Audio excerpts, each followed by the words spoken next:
అభివృద్ధి ప్రదేశ్గా మార్చాలని చెప్పి ఆంధ్రప్రదేశ్ని వికసిత్ ఆంధ్రగా మార్చాలని చెప్పి ఒక దృఢ సంకల్పంతో ముఖ్యమంత్రి చంద్రబాబు నాయుడు గారు, పవన్ కళ్యాణ్ గారు, మా రాష్ట్ర అధ్యక్షురాలు పురంధేశ్వరి గారు మేము ఒక మంచి ఆలోచనతో ముందుకెళ్తున్నాం. కానీ జగన్మోహన్ రెడ్డి చేసినటువంటి విధ్వంసం నుంచి ఆంధ్రప్రదేశ్ రాష్ట్రం కోలుకోవాలంటే ఇంకా చాలా ఏళ్ళు పట్టేటట్టు మిత్రులారా. అన్ని రంగాల్లో అన్ని విభాగాల్లో విధ్వంసాన్ని సృష్టించి 5 సంవత్సరాలు అన్నపూర్ణ ప్రదేశ్గా ఉన్నటువంటి ఆంధ్రప్రదేశ్ని అరాచక ప్రదేశ్గా, అవినీతి ప్రదేశ్గా, అప్పుల ప్రదేశ్గా, గంజాయి ప్రదేశ్గా, పూర్తిగా అంధకార ప్రదేశ్గా మార్చేసినటువంటి ఘనత జగన్మోహన్ రెడ్డి గారికి మాత్రమే దక్కుతుంది. ఈరోజు దెయ్యాలు వేదాలు వల్లించినట్టు మా కూటమిని, మా ప్రభుత్వాన్ని విమర్శిస్తున్నారు. అసలు విమర్శించే నైతిక హక్కు కోల్పోయినటువంటి వ్యక్తి జగన్మోహన్ రెడ్డి అండ్ టీం. మాట్లాడే హక్కు కూడా లేదు వారికి. 5 సంవత్సరాలు ఆంధ్రప్రదేశ్ రాష్ట్ర ప్రజలు 151 స్థానాలు జగన్మోహన్ రెడ్డిని నమ్మి, వైసీపీ పార్టీని నమ్మి అధికారాన్ని అప్పబెడితే ఎవరికీ అందుబాటులో లేకుండా గాల్లో తిరిగే ముఖ్యమంత్రిగా కేవలం తాడేపల్లి ప్యాలెస్లో పడుకోవడం, లేకపోతే గాల్లో తిరగడం, వాళ్ళ మంత్రులకు అపాయింట్మెంట్ ఇయ్యడు, వాళ్ళ ఎమ్మెల్యేలకు అపాయింట్మెంట్ ఇయ్యడు. ప్రజలకు అందుబాటులో లేని ముఖ్యమంత్రిగా జగన్మోహన్ రెడ్డి నిలబడిపోయాడు. కాబట్టి కేవలం ఆయనకి ప్రతిపక్ష స్థానం కూడా ఇవ్వకుండా, ప్రతిపక్ష హోదా కూడా ఇవ్వకుండా కేవలం పులివెందులకి శాసనసభ్యుడికి మాత్రమే మిగిలింది. ఆయనకి సిగ్గు లేకుండా ఈరోజు నాకు ప్రతిపక్ష హోదా ఇవ్వండి, నాకు ప్రతిపక్ష నాయకుడు హోదా ఇవ్వండి అని చెప్పి అడుక్కుంటున్నాడు. అయ్యా, అడుక్కుంటే వచ్చేది కాదు, ప్రజలు ఇస్తే వచ్చేది జగన్మోహన్ రెడ్డి. 175 స్థానాల్లో నువ్వు 18 స్థానాలు గెలుచుకోవాలంటే నీకు ప్రతిపక్ష హోదా వచ్చుండేది. అంటే నువ్వు పదవి కోసం పనిచేస్తున్నావా, ప్రజల కోసం పనిచేస్తున్నావు అని చెప్పి భారతీయ జనతా పార్టీ జగన్మోహన్ రెడ్డి ప్రశ్నిస్తావు. అంటే ప్రతిపక్ష హోదా లేకపోతే నువ్వు అసెంబ్లీకి రావా? శాసనసభ్యుడు కూడా మాట్లాడచ్చయ్యా. 5 సంవత్సరాలు ముఖ్యమంత్రిగా ఉన్నావు. నువ్వైతే ప్రతిపక్ష పార్టీని మాట్లాడనీయలేదు, ప్రతిపక్ష నాయకుల్ని మాట్లాడనీయలేదు, పత్రికల్ని నీ ప్రభుత్వ వైఫల్యాలు రాయనీయలేదు. మా ప్రభుత్వం అలా కాదు. నువ్వు రా అసెంబ్లీలోకి, ఏం మాట్లాడతావో మాట్లాడు, సమాధానం చెప్పేదానికి మేము సిద్ధంగా ఉన్నావు. నీకు మాట్లాడేదానికి మాటలు లేవు, మాట్లాడేదానికి అవకాశం ఇస్తా అంటే కూడా నువ్వు రాకుండా దాంకొని తిరుగుతున్నావంటే ఇది ప్రజాస్వామ్యం మీద నీకున్నటువంటి నమ్మకం దీనిలో తెలిసిపోతాను. ఇది మంచిది కాదు. పక్కనే రాజంపేట అనుకుంటా, కూసాలు గదిలిపోయినావు. ఒక అతనికి ఉన్నాడు, రాజా ఏదో అని, ఆయన పేరేమంటారు,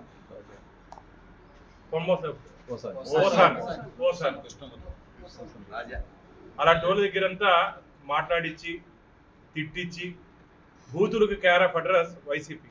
ఇట్లారా బూతులకి కేర్ ఆఫ్ అడ్రస్ వైసీపీ. బుద్ధుండాలి. రాజకీయ క్షేత్రంలో రాజకీయాల గురించి మాట్లాడాలి కానీ కుటుంబాల గురించి ఏందయ్యా? స్క్రిప్ట్ రాయించింది తాడేపల్లి ప్యాలెస్ నుంచి, పలికిన పలుకులు వెళ్ళి రాతలు మాత్రం జగన్మోహన్ రెడ్డి అని పార్టీ ఎవరు ఒక్కొక్కరు బయట వస్తారు. ఇంకా అసలు లోకేష్ బాబు 2 బుక్కే తెరవకపోతేనే ఇప్పుడే ఏదో 2 బుక్ తెరిచేశారు భయపడిపోతున్నారు. ముందుంది ముసళ్ళ పండగ, ఒక్కొక్కరి కూసాలు కదిలిపోతాయి. ఎవరెవరు 5 సంవత్సరాలు బిర్రవీగారో, చట్టానికి అతీతంగా ఎవరెవరు మాట్లాడారో ఎవరిని వదిలే ప్రసక్తే లేదు. మేము మళ్ళీ చెప్తున్నాం, మా ప్రభుత్వం ఎన్డీఏ కూటమి బీజేపీ, టీడీపీ, జనసేన కక్ష సాధింపు ధోరణితో పనిచేయట్లేదు. చట్ట పరిధిలో మేము పనిచేస్తాం. చట్ట పరిధిలో ఎవరెవరు ఎప్పుడెప్పుడు ఏమేం చేస్తారో అందరినీ చట్ట పరిధిలోనే వారిని శిక్షిస్తాం. కాబట్టి ఇదేదో కక్ష సాధింపు ధోరణితో పనిచేస్తాం ప్రభుత్వం అని చెప్పి మా ప్రభుత్వం మీద నిందలు మోపుతున్నారు. ఇది మంచిది కాదు. ఇది మంచిది కాదు. జగన్మోహన్ రెడ్డి నీ టీం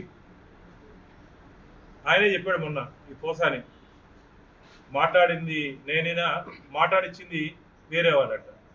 ఎవరయ్యే వాళ్ళు? మీరు ప్రజాక్షేత్రంలో గతంలో మా పెద్దలు చెప్పేవారు, వెంకయ్యనాయుడు గారు అసెంబ్లీలో జైపాల్ రెడ్డి గారు కానీ, వెంకయ్యనాయుడు గారు కానీ, ముచ్చలపల్లి సుందరయ్య గారు కానీ వీరంతా మాట్లాడేటప్పుడు అప్పుడు ముఖ్యమంత్రులు రాసుకునేవారంట ప్రతిపక్ష నాయకులు ఏం మాట్లాడుతున్నారు. అది ప్రజాస్వామ్యం అంటే. అసెంబ్లీ అంటే ఒక దేవాలయం లాంటిది. చట్టసభలు ప్రజల కోసం మనకు మంచి నిర్ణయాలు తీసుకునే అవకాశం. నిన్ను పులివెందుల ప్రజలు గెలిపించి నిన్ను అసెంబ్లీలోకి పంపిస్తే నేను బయట ఉంటానంటే రాబో రోజుల్లో పులివెందుల ప్రజలు నిన్ను బయటే పెడతారు. రాబో రోజుల్లో పులివెందుల ప్రజలు నిన్ను బయటే పెడతారు. ఆ 11 స్థానాలు కూడా రావు. ఈ 60 రోజులు మన అసెంబ్లీ నామ్స్ ప్రకారం కంటిన్యూగా అటెండ్ కాకపోతే ఎమ్మెల్యే పదవులు కూడా కోల్పోయే అవకాశం ఉంది.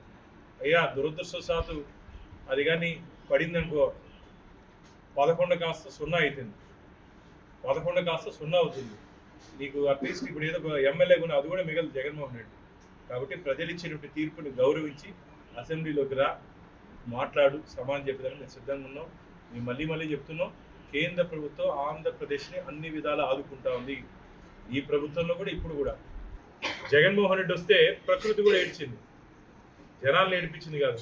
చెట్లు కూడా నరికిచ్చేసి చెట్లు కూడా ఏడ్చాయి. 15 కిలోమీటర్లు ప్రయాణం చేయాలంటే కూడా హెలికాప్టర్లో ప్రయాణం చేసినటువంటి భారతదేశంలో ఏకైక ముఖ్యమంత్రి ఎవరైనా ఉన్నారంటే జగన్మోహన్ రెడ్డి మాత్రమే. ఆయన అనుకున్నాడు నేను ప్రజల గుండెల్లో ఉన్నానండి, నన్ను చూసి ఓటేస్తారండి. మేము ఎప్పుడో చెప్పావు, నువ్వు ప్రజల గుండెల్లో కాదు, నువ్వు సక్సెస్ఫుల్ సీఎం కాదు, నువ్వు ఒక స్టిక్కర్ సీఎంగా మిగిలిపోయినావు. గోడల మీద నీ స్టిక్కర్ అతికించుకునేదానికి సరిపోయిందే తప్ప నువ్వు కానీ నువ్వు ప్రవేశపెట్టిన పథకాలు కానీ కాపాడతాయి, తిరిగి నన్ను ఎన్నికలు గెలిపిస్తాయన్నారు. అది కాదు జగన్మోహన్ రెడ్డి గారు. ప్రభుత్వం అంటే, ప్రభుత్వ పనితీరు అంటే మమ్మల్ని చూసి నేర్చుకో. ఏ విధంగా మా ప్రభుత్వం, మా కూటమి ఇప్పుడు పనిచేస్తూ ఉందో, ప్రజల ఇష్టాలు, ప్రజల కష్టాలు తెలుసుకొని మా ఎన్డీఏ కూటమి ముందుకు పోతున్నాం. రాబో రోజుల్లో ఇప్పటికే పోలవరం విషయంలో అయితే ఏమి, అమరావతి మన రాష్ట్ర రాజధాని నిర్మాణ విషయంలో అయితే ఏమి, road connectivity, air connectivity, rural connectivity, air connectivity మొత్తం అన్నింటినీ అనుసంధానం చేస్తూ ఆంధ్రప్రదేశ్ రాష్ట్ర రూపురేఖల్ని మార్చే దిశగా మేము ముందుకు పోతున్నాం. రాబో రోజుల్లో ఖచ్చితంగా ప్రజలు మాకు ఇచ్చినటువంటి మ్యాండేటరీని 164 స్థానాల్ని ఈరోజు మా ఎన్డీఏ కూటమికి వారు అప్పచెప్పారు. దానికి అనుగుణంగా మొన్న రాష్ట్ర బడ్జెట్ కూడా దాదాపు పూర్తి స్థాయి రాష్ట్ర బడ్జెట్ని ప్రవేశపెట్టడం జరిగింది. అన్ని రంగాల్ని పరిగణలోకి తీసుకొని వ్యవసాయం, ఉద్యోగం, ఉపాధి, అలాగే నిరుద్యోగ సంబంధించిన అంశాలు, ఇండస్ట్రియల్ కారిడారు అన్నింటినీ అనుసంధానం చేస్తూ రాష్ట్ర బడ్జెట్ దాదాపు 3,24,000 కోట్లతో ఈరోజు రాష్ట్ర బడ్జెట్ని మేము తీసుకురావడం జరిగింది. రాబో రోజుల్లో ఖచ్చితంగా సీమాంధ్రాని స్వర్ణాంధ్రగా చూస్తారు. ఆంధ్రప్రదేశ్ని అభివృద్ధి ప్రదేశ్గా ముందుకు తీసుకుపోయే దిశగా మేము ముందుకు పోతున్నాం. కాబట్టి జగన్మోహన్ రెడ్డిని మళ్ళీ భారతీయ జనతా పార్టీ హెచ్చరిస్తోంది. నువ్వు ఈరోజు అధికారంలో లేవు, అధికారంలో లేకపోయినా దాని ఏమంటారు, అన్ని పాములు ఎగిరిందని అప్పుడు పాము కూడా లేస్తున్నాయంట. ఇప్పుడు కూడా కొందరు నోటుకు వచ్చినట్టు మాట్లాడుతున్నారు. మంచిది కాదు. రాజకీయాలు విలువలతో కూడినటువంటి రాజకీయాలు చేయాలి. మేమైతే జగన్మోహన్ రెడ్డిని శత్రువు చూడట్లేదు. మా ఎన్డీఏ కూటమి ప్రత్యర్థులు చూస్తున్నాం. రాజకీయాల్లో శత్రువులు ఉండరు, ప్రత్యర్థులు మాత్రమే. ఎన్నికల్లో మనం మాట్లాడుకుంటాం, ఎన్నికలైన తర్వాత రాజకీయాలు మాట్లాడుకుంటాం. క్లీన్ పాలిటిక్స్ చేసేదానికి మేమున్నాం. కానీ నువ్వు ఒక రాజకీయాలంటేనే అసహించుకునే దిశగా నువ్వు రాజకీయాలు చేస్తున్నావు. ప్రజలు నిన్ను అసహించుకుంటున్నారు. కాబట్టి ఇకనైనా సరే మీ మాటల్ని కట్టిపెట్టి గౌరవంగా ప్రజల్లో ఉండు. లేకపోతే ఈ మధ్య ఎక్కడో చూసా ప్రజా తిరుగుబాటు వస్తుందంట. వాళ్ళ సంబంధించి వైసీపీ నాయకుడు ఉన్నాడు. ప్రజలు తరమకుండా ఉండే రోజులు నీ పార్టీకి నీకు వస్తాయి, గుర్తుపెట్టుకో. నువ్వు ఇదే విధంగా వ్యవహరిస్తుంటే వైసీపీ పార్టీని, నిన్ను ప్రజలు అడుగు కూడా పెట్టలేరు. ఇదే విధంగా నీ వ్యవహారం చేయనుంటే మేమేం చేయాల్సిన అవసరం లేదు. ప్రజా తిరుగుబాటు నీ మీద వస్తుంది, నీ పార్టీ వాళ్ళ మీద వస్తుంది, నీ అనుచరుల మీద వస్తుంది. అది గుర్తుపెట్టవలసిందిగా భారతీయ జనతా పార్టీ వైసీపీ పార్టీని, జగన్మోహన్ రెడ్డిని తీవ్రంగా హెచ్చరిస్తారు.